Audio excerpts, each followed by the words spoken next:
describe it. You have been supporters of Mercy Gilbert long before the ground was even broken. So we owe so much to you and so much gratitude.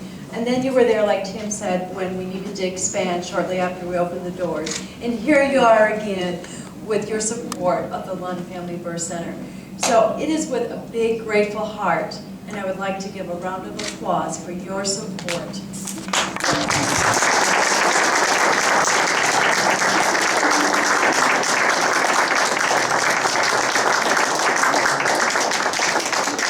Bill and Sherry, and Brad, would you like to come up and say a few words? We'd love to hear from you.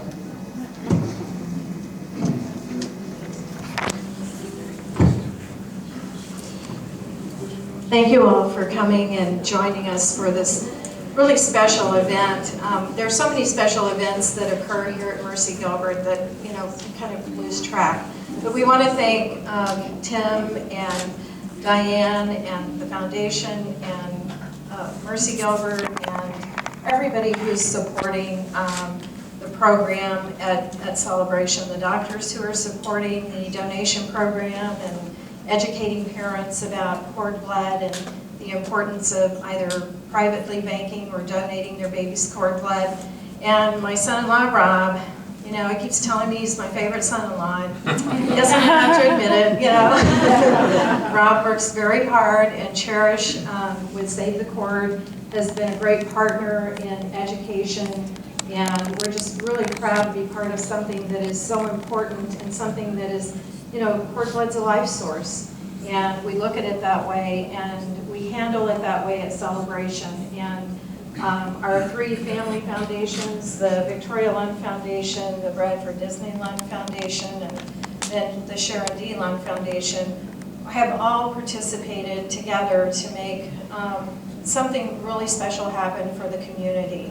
And we really love working with Tim and Diane, and the community has been very supportive, and we just want everybody to know too, if you'd like to come over and tour the Stem Cell Center at any time, give us a call. We'd love to have you come through and see what we're doing.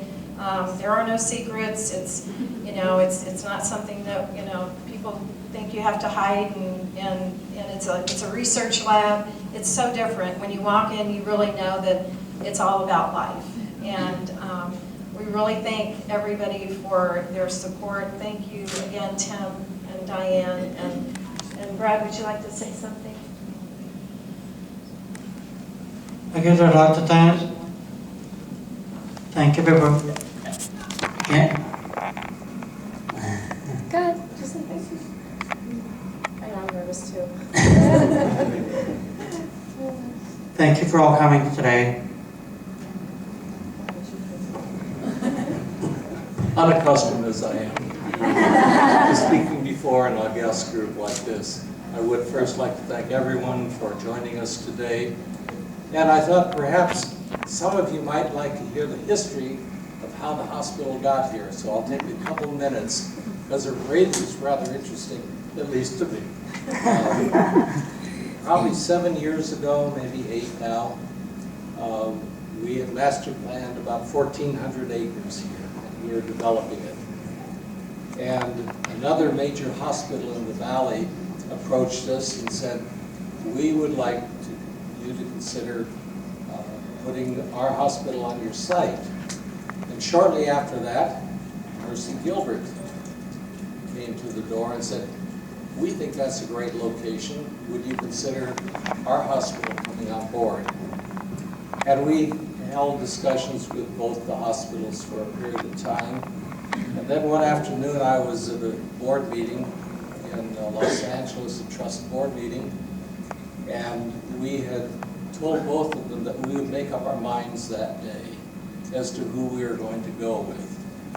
And so both the hospital's representatives, Dave Gilbert from Mercy Gilbert was representing your hospital, and another unnamed person was representing the other hospital.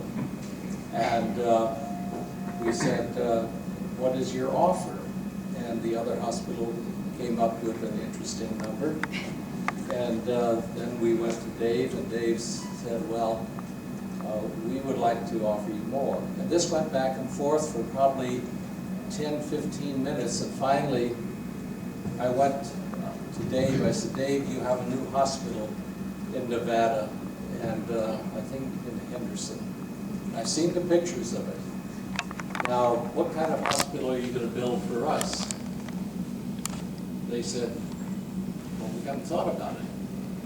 And I said, well, it might make a big difference if you said you were going to build a hospital of equal quality and of architectural integrity and beauty like that one. And he said, we'll do it. And we knew the kind of architecture the other hospital enjoyed, and we talked to them. They said, no, we have a standard that we're going to follow. I said, fine. I said, well, these will be the final bids, and then we'll make up our minds. Mercy Gilbert came in with theirs. The other hospital came in with a significantly higher bid. And the trustees gathered, and I said, look, if you want something that'll be beautiful for the community, there might be a little more money from the other group, but you'll have something that'll really set a standard, not only for Phoenix, Gilbert, but the whole state. And so the decision was made to go with Mercy Gilbert, and we never regretted it. Yeah. So,